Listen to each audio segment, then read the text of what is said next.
What is the future of Christianity in America? I'm Pastor J. Dylan Proctor, and I've got a special guest with me today, and I'm going to let him introduce himself. Hey, I'm Norman Williams. I am a dad, a musician, and a friend. Well, just visiting with Dylan. Yeah, and you know what? It's been great getting to know you, Norman. I love having you on. This is going to be a lot of fun. We're going to talk about a lot of topics, from the role of music in the church. We're going to talk about the importance of the family unit and how that's under attack here in America. We're going to talk about the differences between liberty and socialism, marriage, divorce, and the ultimate question of what is the future of Christianity in America, because after the coronavirus, the princeps electoris, I sometimes call it, a lot of weird things have happened. But let's jump into this by starting with the family. I think that's a good place to start, don't you? Yeah, absolutely.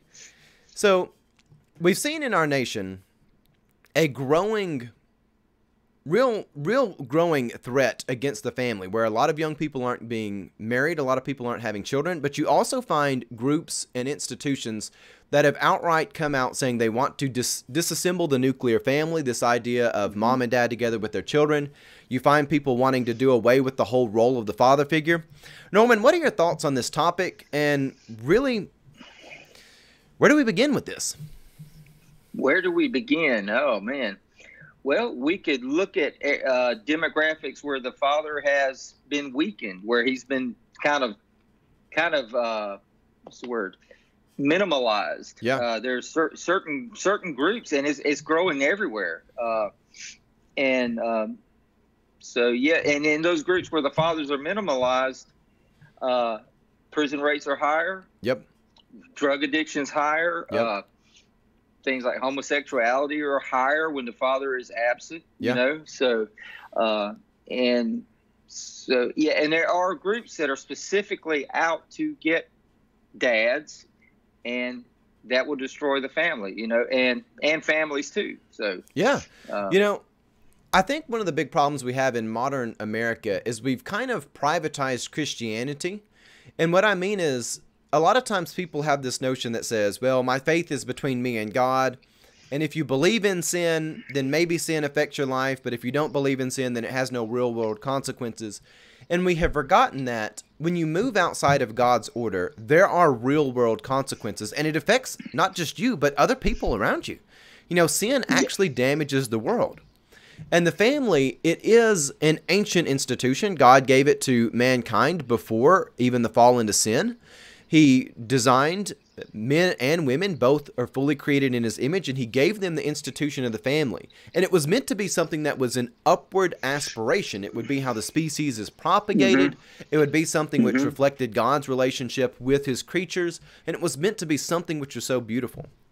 And I know in my time pastoring, and even though I'm a young man, one of the biggest issues I've seen affecting my church is divorce, both with families where the children, they're one weekend with mom or one weekend with dad, families that have just been split apart from this. Divorce has basically touched every family in one way or another that I have at the church, and it is so damaging. But what are your thoughts on all of that?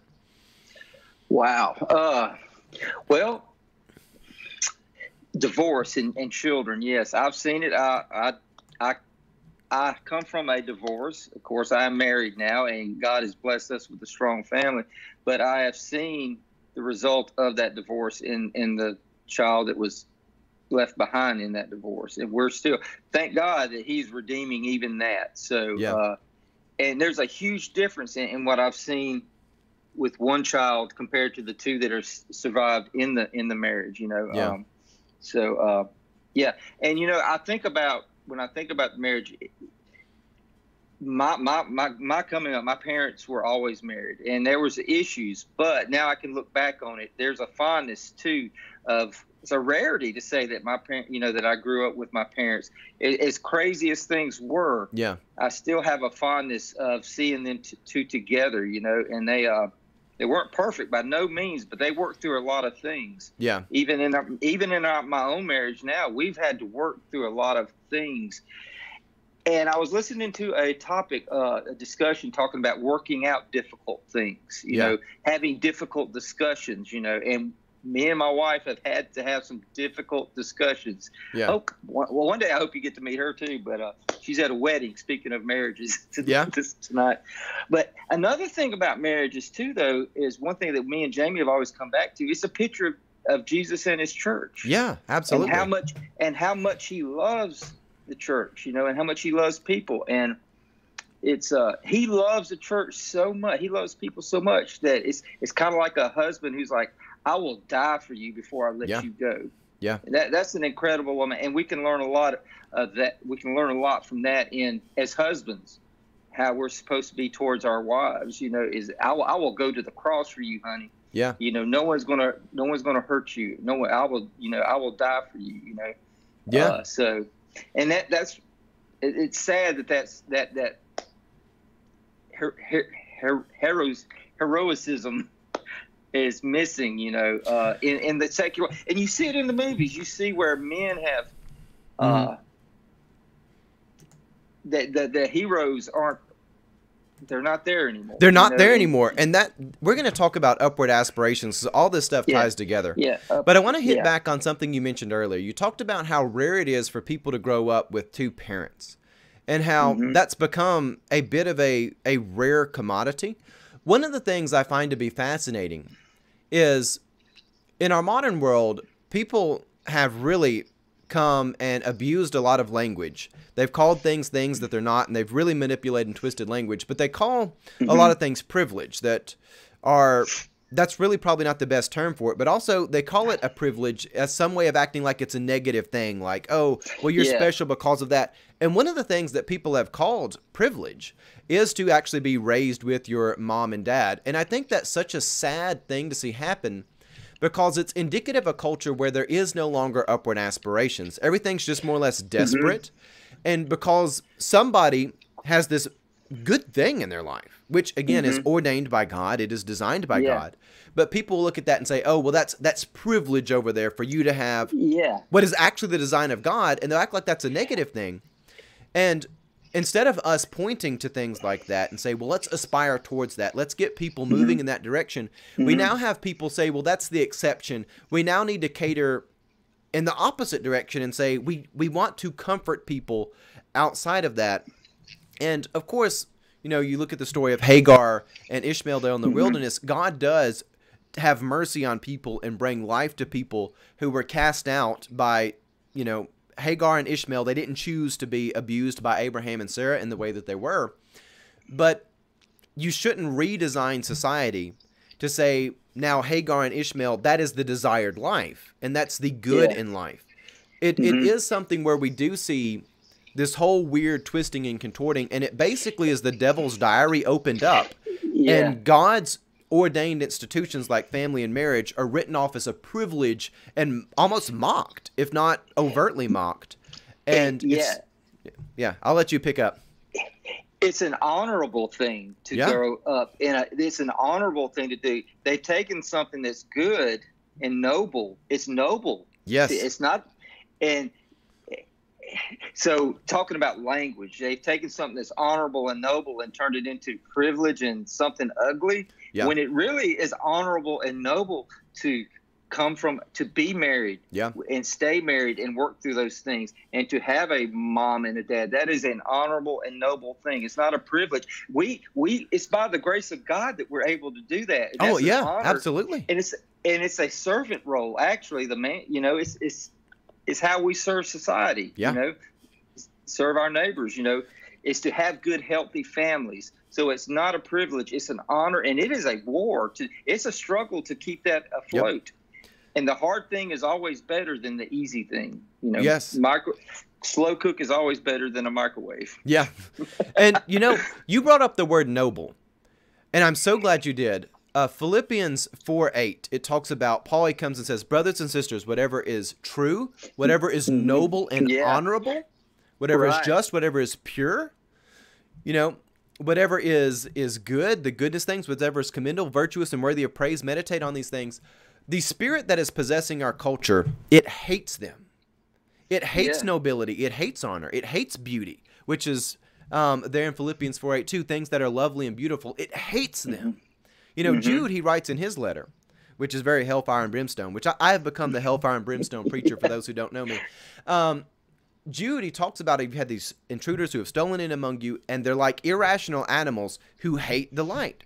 They hate the things that will destroy them. Our culture, it hates nobility, and it hates honor.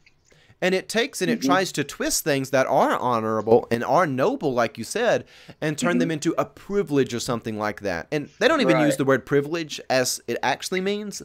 But we also seen this year how they'll just get in the dictionary and rechange everything. So, you know, outside of God, there's nothing but darkness, and we're finding that out here in America. Yeah. Another thing you brought up was I thought was interesting how we're if you fight against those things that are good and honorable, the things of God.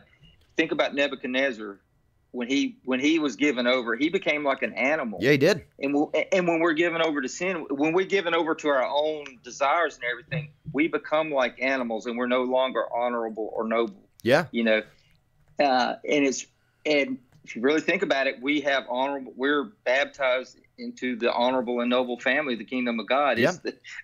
And not because of what we've done. And that right there is a privilege. Yeah, it's an honorable privilege, and that is a good privilege. And that is the correct use of that word. Right? Yeah, exactly. Yeah. Yeah. Not because of us. No, not because of anything we were worthy of. Right. Yeah. We do not save ourselves. Christ is the one who will judge the living and the dead. And it's his blood that cleanses us, not anything that you've done, not any, magical incantation you thought you said. It is the power of Christ. Absolutely. Which that kind of moves us a little bit in the next direction I wanted us to talk about, how we've seen a total lack of upward aspirations. Obviously, we've been sinners since the fall, and America has not ever been the kingdom of heaven. We're really short-selling heaven if we think anything on this world compares to it. But America has been unique in the course of history in the sense that it wanted to get worldly institutions out of the way for people to work out their faith in fear and trembling. And rather than the government tell people who is God and how they should worship, it would be the people who held the government accountable to God. And you see that clearly in things like the First Amendment. The Constitution shall make no law regarding an establishment of religion, things of that nature. Yeah. But throughout the history of America, despite our shortcomings and failures, people wanted to rise above them. Hence why slavery didn't last 100 years once we were officially a nation. Hence why you did find a lot of innovation. You found, each town is about 15 miles away from one another because you can travel 15 miles and you can find somebody there that'll let you stay with them. This idea that we're going to rise above our own frailties, our own sins and shortcomings. And a lot of really noble things came out of that. Now, again, we don't sanctify ourselves, so it wasn't like it was the Holy Land of all eternity, and Christ was here doing whatever we asked him to do. But there was this idea of upward aspiration that we might serve Christ and we might do what he asks us to do. But now we have seen a total turning of the tables where there's almost no belief in absolute truth. G.K. Chesterton wrote about 100 years ago that once people move away from God, they won't believe in basic arithmetic anymore, because just as God is a form of proof that cannot be proven, so is all the sciences, so are all the maths. You can't actually prove them. They either are or they aren't. And the sooner you move away from God, the sooner you lose all that. We have seen in our culture, again, you look at the aspirations of marriage, that's now mocked. You look at the aspirations of having children, that's now mocked. People, they act like it's bad to stay home and love your children as if that would somehow be bad. Who doesn't want to do that? And you get participation trophies instead of people achieving or even learning from their failures. And there's just a total lack of upward aspirations, just more or less, give me what I want. I feel this way, therefore it's true. What are your thoughts on that? And I know I said a lot. You can pick up wherever you want to. Wow. Upward aspirations. Yeah.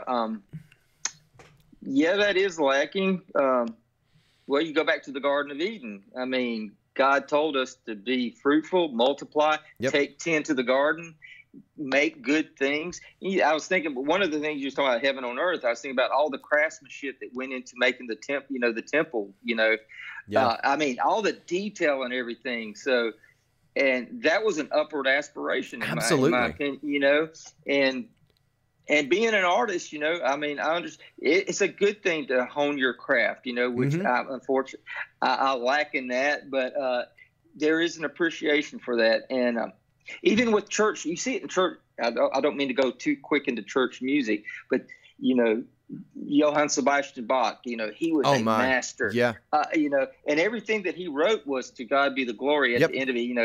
It's Latin or something like that. And I see, in the arts, I love the arts. There's not much for. I would love to see a Christian rise up in the art field so mighty that no one could question his ability, and not even no matter what he said politically or whatever, it would be so. And that and what you're talking about, the upward aspiration, that's not in the church right now. And you're right. And so you mentioned earlier how our art and our movies and things, you don't have real heroes anymore. Right. And I think one of the reasons why people can't make a good Superman series or anything, and they go more in the direction of Batman, and we kind of have for the last few decades. I mean, I know we had the Man of Steel movie and the Batman v Superman and Justice League, but we haven't seen some transcendental Superman heroes or Superman movies with heroes, not just Superman, but transcendental characters. We haven't seen that done like we have in the past. Instead, we have things like Iron Man, where there's a broken man trying to sort things out, which we can relate to that. Yeah. But Superman is something which none of us are capable of being Superman, but he is a metaphor for both Christ. You see some elements of Moses there in his character. Obviously, a lot of Christ himself there in his character. But there's an upward aspiration that says he is an absolute good. And he's good because he's good. Not because of some internal conflict where you can compare one side of the coin to the other. And we find in our world that we're not able to write those good heroes without that level of brokenness and conflict, because I don't think our world has the aspiration to say, you know what, you can make a really compelling movie with Superman being a superhero. I don't know if you have any thoughts on that. Well, Superman can't even say, what was his slogan? The truth, freedom, and the American way, or something like that. He can't say that anymore. No. That's sad. That's really sad. We was at Epcot over the weekend, and it had a thing about the founding fathers, George Washington and all that, and I was like, it was like a breath of fresh air. I mean, I almost cried. I've seen it a bunch of times, but to see these people portrayed in such a positive light. Yeah, I know they weren't perfect, but they were heroes. And I have this, I don't want to say fear, but I have this concern that they're going to shut that down one day. Oh, yeah. Well, your instincts are telling you right.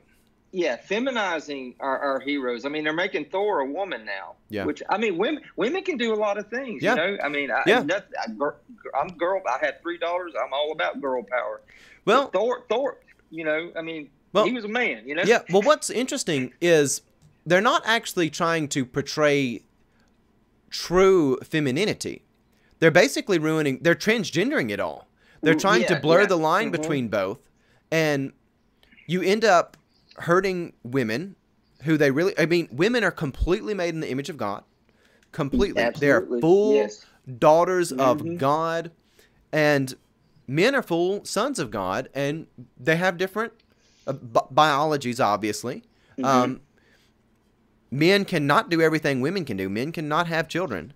And we look at the differences between the sexes, and even the way they navigate the world. You look at the biblical heroes and you look at the biblical heroines, and you see they obviously bring together different things. You look at someone like Queen Esther, and you even look at Jochebed, who's Moses' mother, and how she takes her child, and she gives him fully over into the authority of God. She says, I have to separate myself from him.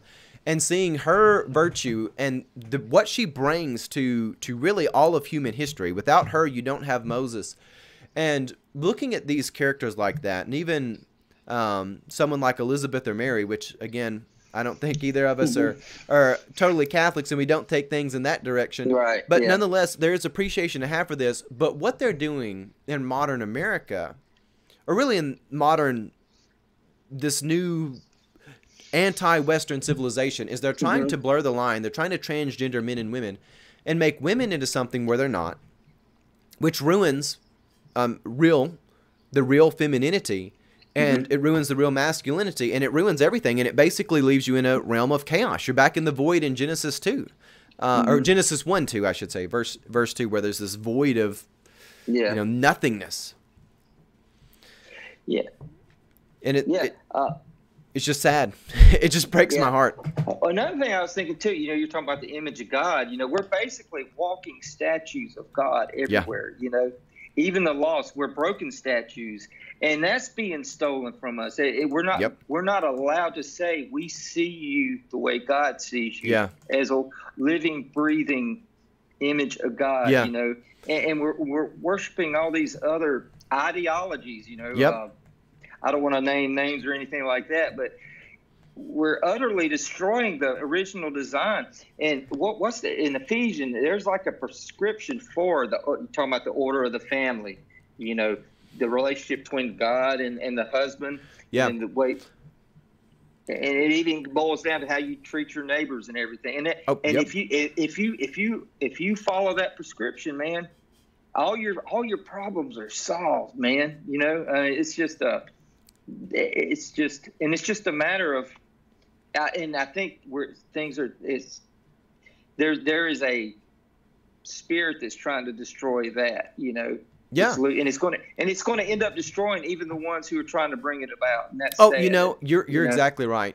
And I often refer to this spirit as the idolatrous god of the age. And I get that from 2 Corinthians 4:4, which a lot of times will translate things as the god of the world, but I prefer the translation God of this age. The word aeon is there in the Greek, which refers to that. But aside from all the language stuff, the God of this age, which means it's there with you. You're not exempt from this. It's not something which is for the other people in the past. It comes for you, and it wants to destroy all the institutions of God.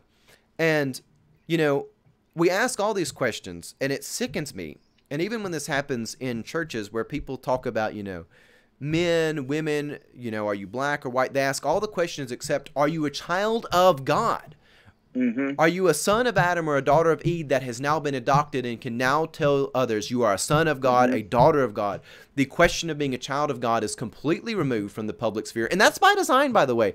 We always think we can conquer the public sphere by talking about the things that Hollywood wants us to talk about, that if we compromise with them, it's like, hold up, have you ever thought that maybe the forces of hell, they have outlawed us talking about being children of God because that's the one thing that'll actually defeat them.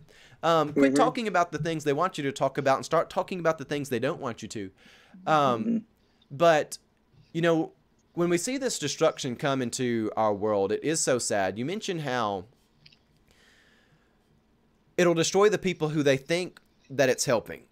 And I don't mind calling out some stuff. If anybody wants to send pitchforks to this, send them to 6186 Eaton's Creek Road, Jolton, Tennessee. And if you want to send your flaming pitchforks to me, make sure you package them well so I'll get them while they're still on fire. When you look at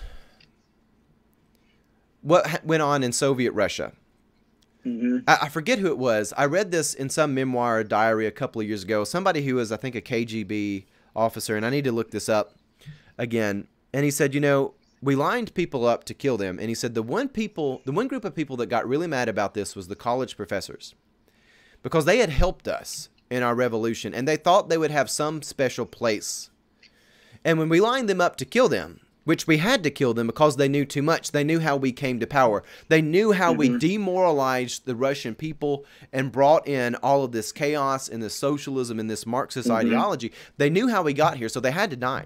But they were really mad at us when we lined them up to kill them because they thought they would be on the inside of things. And, that always happens. There in Genesis, when Cain wants to kill Abel, God comes to him in Genesis 4, 6, and 7. He says, Cain, if you do well, you'll be accepted. Why is your countenance fallen? If you don't do well, evil, its sin, its desires for you, its desires always for you. It wants to master you, but you must master it. And, you would think that God's wisdom would say, hey, evil wants you to kill your brother. It wants death to happen, but that's not what God says. God says evil's desire is for you. For you. It wants you, Cain. You, the one who's going to be the perpetrator of this crime. Evil wants you. All of these people who are pushing these radical ideologies, which function a lot like religions, they will be damaged by them too. Yeah. They'll be consumed by the forces of hell. Hell looks at you as food, and you'll be eaten just like everybody else. Yeah, yeah. It's kind of like they all this prayer to the cancel God and the cancel God in the streets of our cities. You know, that cancel God's coming for them as well. I mean, they think right now they're just canceling people they disagree with. This is spirit, man. It's way more powerful than they realize. Yeah, and it does not love them. No, and it does not.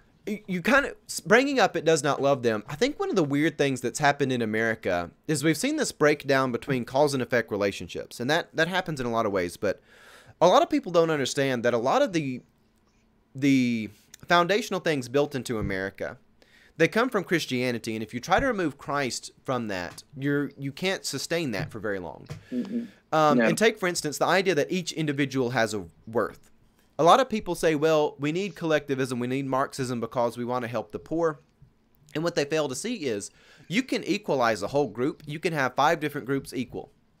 But they might not be equal in a grave, in a mass grave. They might not be equal in a gulag or a concentration camp. Right. Being equal with people doesn't mean you can have people equalized without them being happy, without them being satisfied, without them having any beauty or nobility or joy in their life.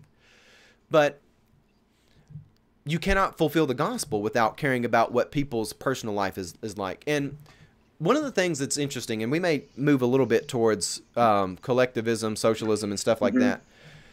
A lot of these people that think socialism and collectivism will be good, they fail to realize that without concern for each individual child of God, which comes from Christianity, Jesus is the one who says in Matthew 9:9, you know, he saw a man called Matthew and he said, come. Pharaoh doesn't say, come, I want to find out who you are personally and love you and know you.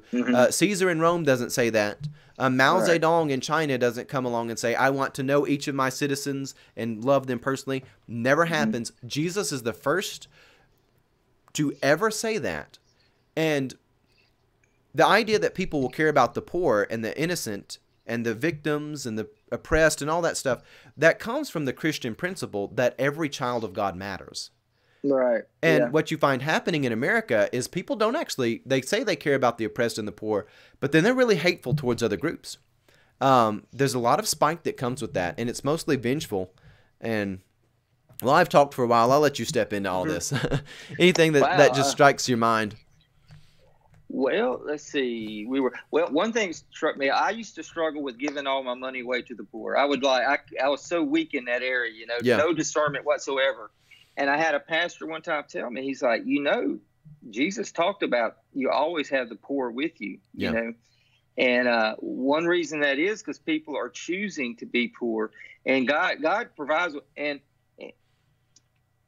one of the things of Christianity is let God do his work in people as well. You know, let him pull, if they, you know, let him do, because sometimes you need to struggle and you need to experience that and let God, I've experienced in my own life where people have said, okay, we'll let God deal with you, you know, and thank God that they did, you know, because even that tough time is love from God. It really is. So collectivism versus individuality, and there's a balance there because, you know, in the church, in the body of Christ, there is community. And that's where community thrives. It thrives in the family and then out to the church. And going back to the family, one reason we have such issues in our church right now is because the family has weakened. Amen. You know, I mean, going back to that, you know, that should be its just standalone program. That statement. Consider that for an hour of your life. Men feel weakened. Women feel abandoned. And it's just like this big, vast, is disconnect. You know, within, you know, and then we try to placate them. You know, but it's okay. You know, don't you know? Go ahead and there are some cases where yes, if your life is threatened, you know, if you're being beaten, but a lot of times we take the easy way out. We found ourselves in this weird position in America where we exert the exception before the rule. So when it comes, and this is just, I mean, name any issue. And oddly enough, we've somehow allowed people's sexual interest to be sort of like an identity. That's a behavior. That's not an ethnicity. Nowhere in history would we have ever treated someone's behavior or interest as like permanent identity. That's really weird that we do that in modern America. But we'll say, well, you can't call spouses husbands and wife because somebody may not have a husband or a wife.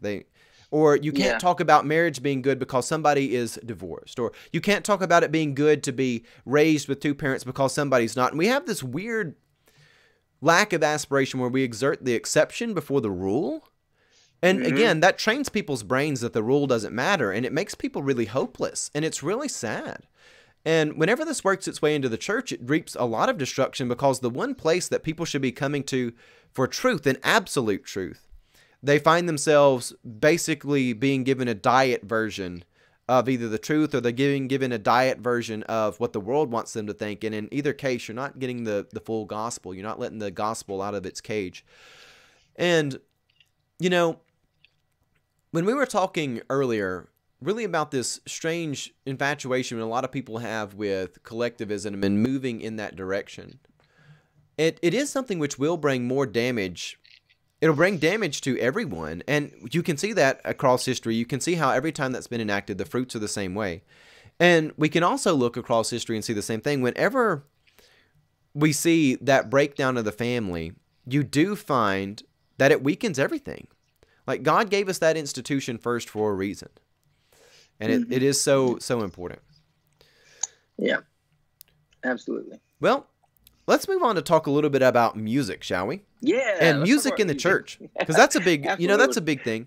When I was younger, I remember, which I was born in 91, but I was still old enough to see sort of a little bit of the front end of the like culture wars. You know, do we do hymns? Do we not do hymns? I think we've kind of moved well beyond that, especially here in the year 2020. So much of our culture has gotten anti-Christian. It's almost like it's a luxury to debate music almost. You're right. Yeah. You know, a first world problem. That's a first world problem. But let's talk about music in the church. Yeah. And I thought I might open this up.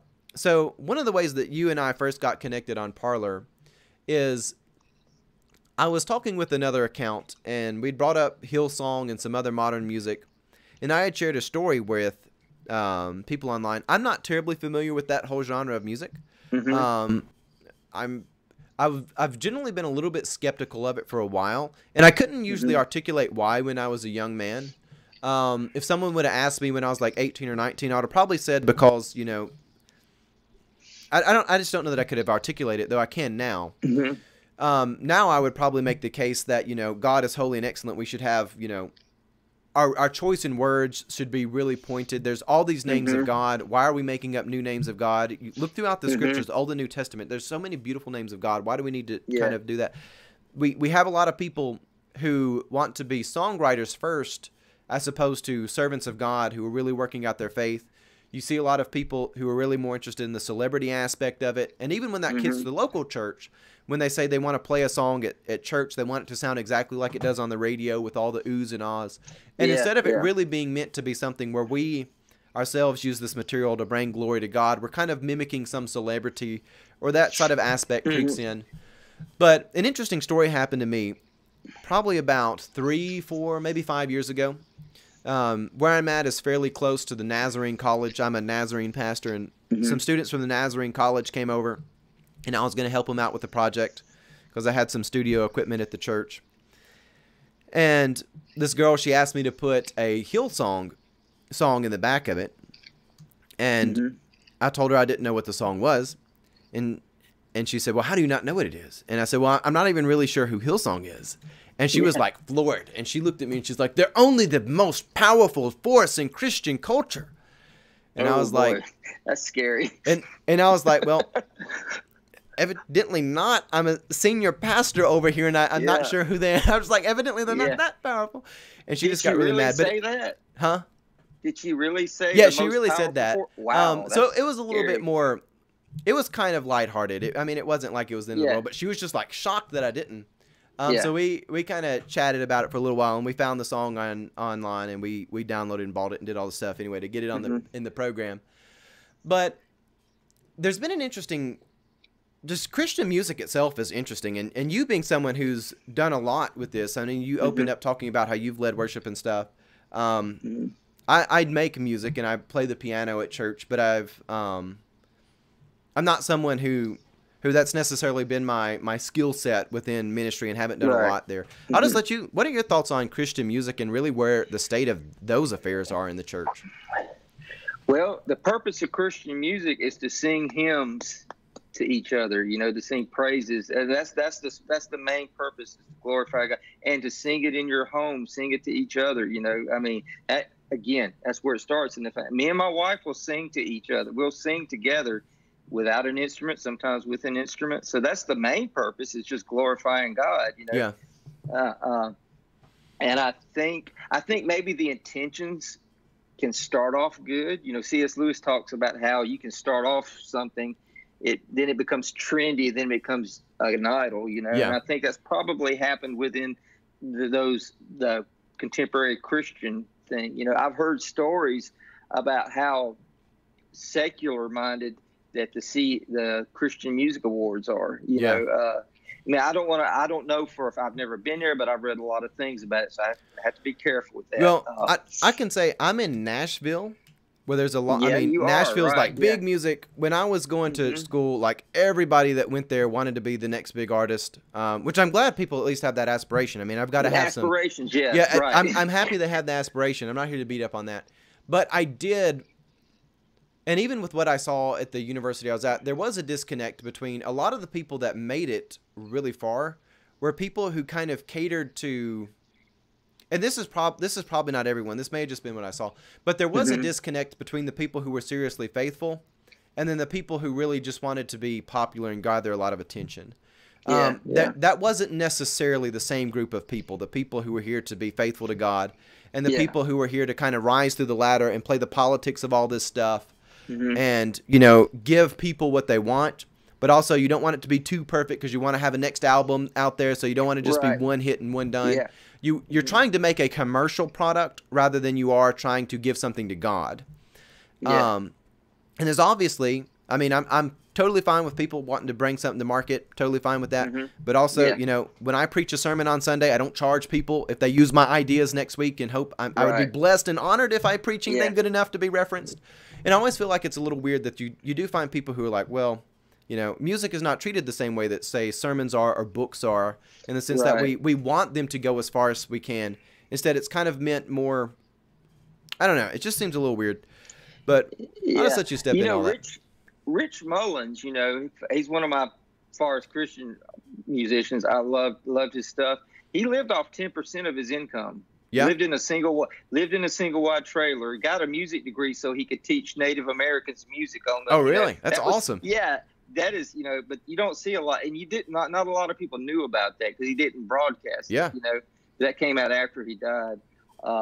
And like I said, I don't want to belittle anybody because I don't know them, you know, so I can't say. But it seems you can really get caught up in a lot of emotions in a church with the light shows. And again, you do want to aspire to draw people, you know, do the best you can.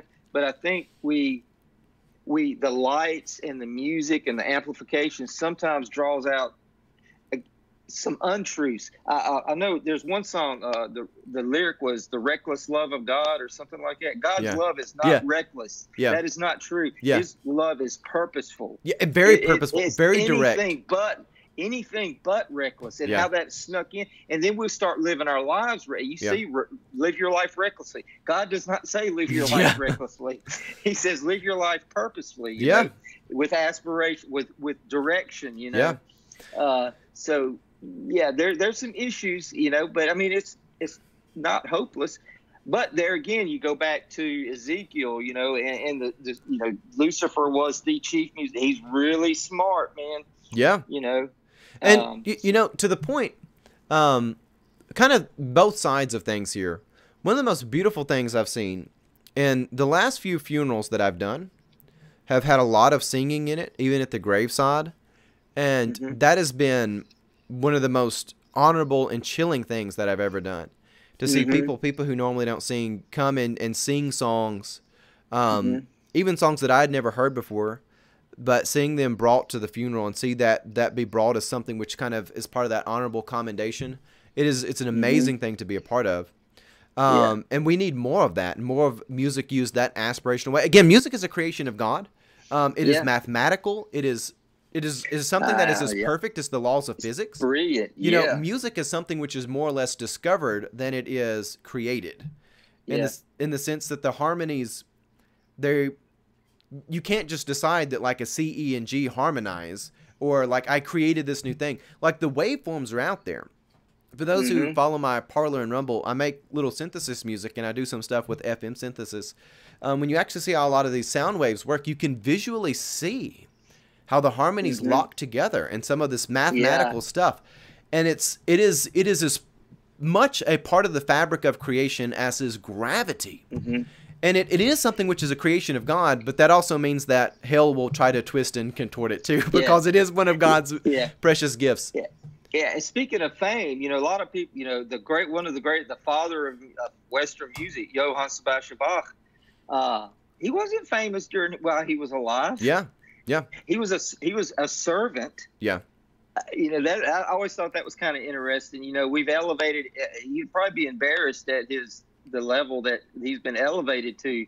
But he was a servant during his life. Yeah. And he always wrote everything to God be the glory. You know, in whatever language. And men don't sing in church anymore. Yeah. And have you ever been in a group of men just singing, you know? Yeah. I mean, praising God. Yeah. That's not in worship anymore, you know, a lot. Well, I think one of the reasons that this has come in, there's been a weird phenomenon I've noticed, and I don't know if this has been everywhere, but a lot of it's not just contemporary music, but a lot of the style and appeal and even the writing of stuff has been feminized in such a way where it doesn't appeal and attract to men. And it's kind of portrayed, well, this is neutral, but you can't just decide that for other people. Right. And another thing, too, men are not emotional in the same way that ladies are. And a lot of people say, oh, well, there's suppression of emotion. You know, that's actually not true. Men and women, they are hardwired differently. One of the things that I think is a problem, and kind of going back to Hillsong a little bit, you know, there's been a lot of famous Christians who have bought into kind of the Hillsong culture that have walked away. You've seen people with Hillsong. You've seen people with, oh gosh, what was the punk rock Christian band? Hawk Nelson, a guy walk away. There was a guy that had wrote a book. There was a pastor who wrote a book on like marriage and stuff, and then his own marriage falls apart.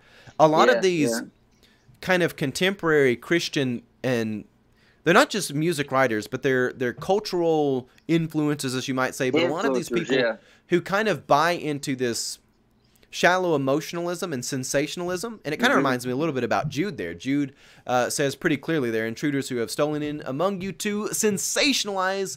They have turned the grace of our God into licentiousness. And whenever you make God a sensation, then suddenly everything becomes a sensation. You no longer care about the truth. You just care about the feeling. Everything gets a little pornographic, which means it can be discarded really quickly. You go there, you have your way with it. It was fun. You throw it away and you need something new. It's a shame that this happens with music because, as I said earlier, music is part of God's creation. It is beautiful.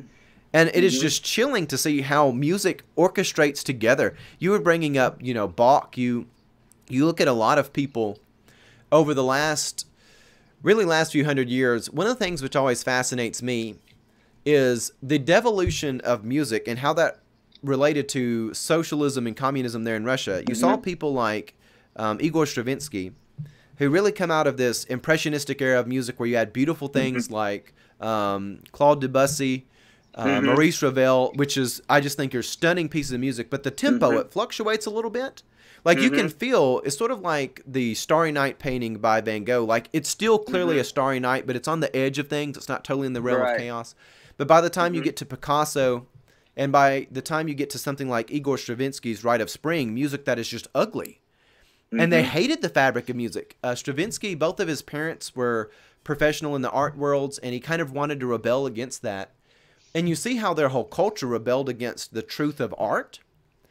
And how, you know, a few years later, you've got mass graves, you've got mass starvation. And in America, we see people walk away from true art, aspirational art, where you brought up earlier how much you would like to see a good Christian artist that says, this is the beauty of God. We have innovation. We have ideas. We're aspiring. Now we have people wanting to tape a banana to the wall and say that's art. Yeah, yeah. And it's just devastating. And that is a reflection of our culture. That's scary. And when you think about that, even secular people will tell you that's a very bad symptom. Yeah. I lost my track. I had an idea. It just disappeared. It's like, well, you can blame that on me, because I've talked about everything from Igor Stravinsky. Well, music. Structures. One reason I think one article I've read about why men don't sing is because of we were talking about the structures of songs. You know, they're. I like ambient music. It's fluid and all that kind of stuff. But in worship, the words need to be clear. Yeah. The doctrine needs to be clear. It helps if the melodies are singable. Yeah. Instead of, with good rhythm and good meter, and that's kind of going. And anyway, but that it's kind of it's kind of like what we're becoming more like the world in that aspect. Oh yeah, and you know what? There's a lot to dissect there. Why don't we park right here for a moment? You kind of made the distinction, like you like ambient music. I like synthesis music. I play with synthesizers, but when it's Sunday morning, I don't tell everybody, shut up. Right. I'm bringing in an FM synth, and you're going to like it. You're going to like this 8-bit chiptune sound music. I don't do that. And I don't even want that to be there. That's a hobby for me. I don't want to I don't want to reduce God down to like a hobby plaything for me. It's something where, I mentioned earlier, I go to these funerals and I sing songs with people, some that I haven't heard before, some that are, a couple hundred years old. You're stepping into something bigger than you. And you were talking about how there's the meters and things like that. One of the things I have found is that a lot of the old hymns and things, they kind of tell you where the next note is going to be. Like even for people who don't have a lot of musical training or musical experience, they can usually tell where the beat is. Is this the 3 beats or the 4 beats per measure? I can pick that out really clearly. I can tell where the melody is going, and it's in an acceptable range. It's not like we're here then here. Like it's within it's in a workable range. But a lot of the newer stuff which we do, and I mean we do some of this at my church too. I'm not beating up on it. I mean music is a creation of God. Don't let anybody think that it's evil. Music is a beautiful thing of God. But a lot of this music, you do have to spend a lot of time practicing it, and you got to run a congregation through it several times because it doesn't really tell them where it's going next. It's almost like learning a choreographed dance where you just have to know what comes next. Right. Yeah. Yeah. I tell you. Okay. Now I remember what I was thinking about. I was saying when you were talking about dissonance, and I think about. Have you ever read the Silmarillion? Oh yeah. Yeah. Yeah. When the one angel thing brought in the dissonant chord, it just like shattered. I was thinking of that when you said that's what I was thinking about. Tolkien and Lewis both have some phenomenal images of God, which a lot of people asked, Tolkien, why didn't he write explicit theological work like Lewis did? And his basic answer was, I did. He did. The whole Lord of the Rings universe is theological. But in more of an implicit way. And I know people have ruined the word implicit too. We can't even use that. But it teaches you without you recognizing you're learning it. And going back to C.S. Lewis, I think C.S. Lewis's fiction is better at teaching theology sometimes than his outright. We were just listening to the last battle. Oh, okay. Oh my goodness, it is so much like what's going on right now. Yeah, it is. Man. Anyway, C.S. Lewis's writings, reading them right now is like totally scary. Like, I've read through this year the Paralandra. Out of the Silent Planet, and then the Screw Tape Letters. And the Screw Tape Letters is like literally what's going on in our world right now, which... Why can't they make a movie about that? That would be such a good movie. I actually think they are. Well, in a roundabout way. There's a guy I listen to called Steve Dace, who's on The Blaze, and he wrote a book called A Nefarious Plot, which is kind of loosely connected to the Screw Tape Letters. It's a homage to it, and they're bringing that to a movie. So you've got like a movie version of a homage to the Screw Tape Letters coming. So. Okay. Speaking of art and aspirations, yes, absolutely. But I don't know that it's going to fully be Screw Tape Letters. We'll see. But Yeah, no, you're right. But in the Paralandra, C.S. Lewis talks about the devil's smile, where there's a man, Weston, who's possessed by the devil, and he smiles in such a way that really spooks the main character. They're in this setting where they're on a new planet, and there's an Adam and Eve figure, and there's the serpent figure who's this man possessed by the devil, and then the main character's here, and his job is to kind of keep the fall from happening. And God tells him, like, you're not God. You're not going to solve all the problems. If you succeed, you succeed. If not, my name is Ransom too. I will save them just like I saved your people.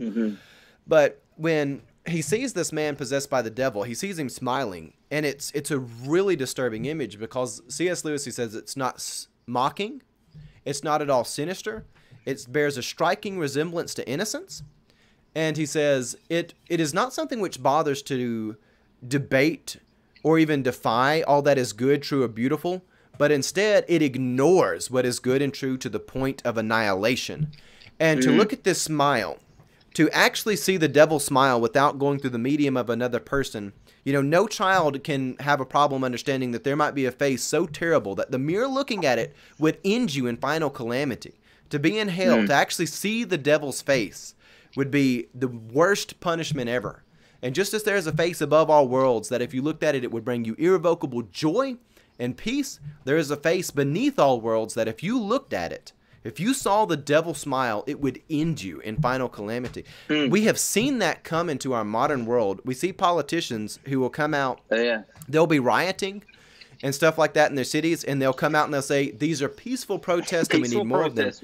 And they're ignoring the truth literally to the point of annihilation, and they're sitting there smiling doing it. And all I can think about is C.S. Lewis's devil smile. Just, it doesn't even bother to debate what is true, to defy it. It just ignores it, and it's just it's creepy seeing C.S. Lewis's works come to life this year. It's really creeped me out. Yeah, absolutely. Yeah. Well, yeah, good conversation, man. Yeah. You know. Do we have? Speaking of acid. Well, I was gonna say, do we have time for one final question, and you can kind of wrap this up however you want? Yeah, absolutely. What do you think about the future of Christianity in America? Ooh, we can go one of two ways, man. You know, I would like to see us go the way of Francis Schaeffer's Christian Manifesto.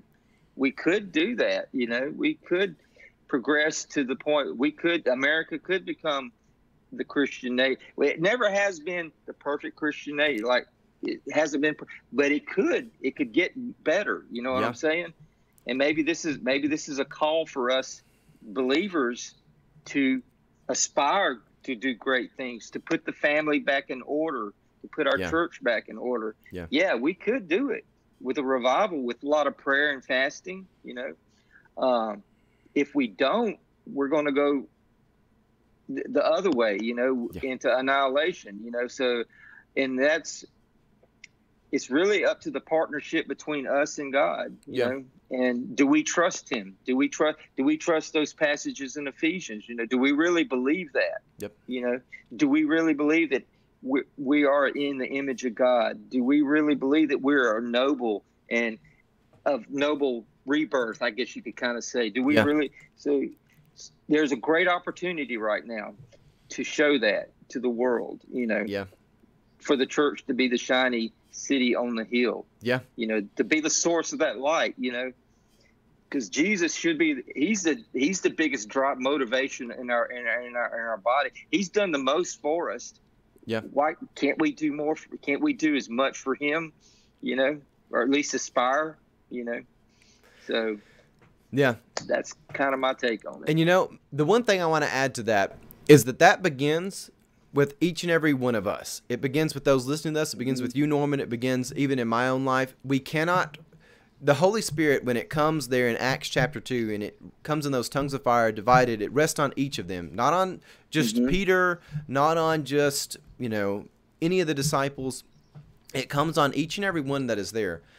And we have to realize, I think one of the big problems we've had in America is we've tried to outsource our faith and our courage to leaders and to political parties, to institutions. We'll let these people deal with justice. We'll let these people deal with medicine. These people will deal with training our kids. You have to pick up the mantle and say, the Holy Spirit came to rest on me, And I have to find my spine, my backbone to sort out my faith and fear and trembling, because that's the only way revival really works. You look throughout Scripture, we're always told in the modern world that, you know, transformation comes with the right president, the right people on top. Biblically speaking, revival that is the lasting revival, it begins with individuals. It becomes the man called Matthew. It begins with Mary and Joseph, who weren't asked to do anything other than raise Jesus as a righteous Jewish family. You look at Zachariah and Elizabeth, you go back to Abraham and Sarah. You look at even Joseph, who went through all sorts of slavery. He gets accused of stuff in Potiphar's house. You look at Moses, his mother, you know, all she was asked to do is trust her child to God, lay him in the river. Make good on your duties as a mother, and the world can be changed. It starts with each and every one of us, and that is the key to revival. Yep. Norman, absolutely. It has been a pleasure. And I'll let you too, Dylan. I've really enjoyed this conversation. I did not know what to expect. It was really good. I've actually enjoyed that. So. Well, you know what? Real brothers and sisters in the faith need to be having more conversations like this. Yes. Yeah. That's the struggle that I have on Parler. We put all these little posts and everything, but no one's speaking with each other and getting to know each other. Yeah. You know, and but I'm glad for Parler. I wouldn't have met you, Dylan. So I mean, you know, so it's good things. You know. Well, we'll wrap that up there. It's good talking with you, Norman. Yes, sir. Absolutely. Amen. We'll see you on Parler. All right. See you then. In Rumble. All right.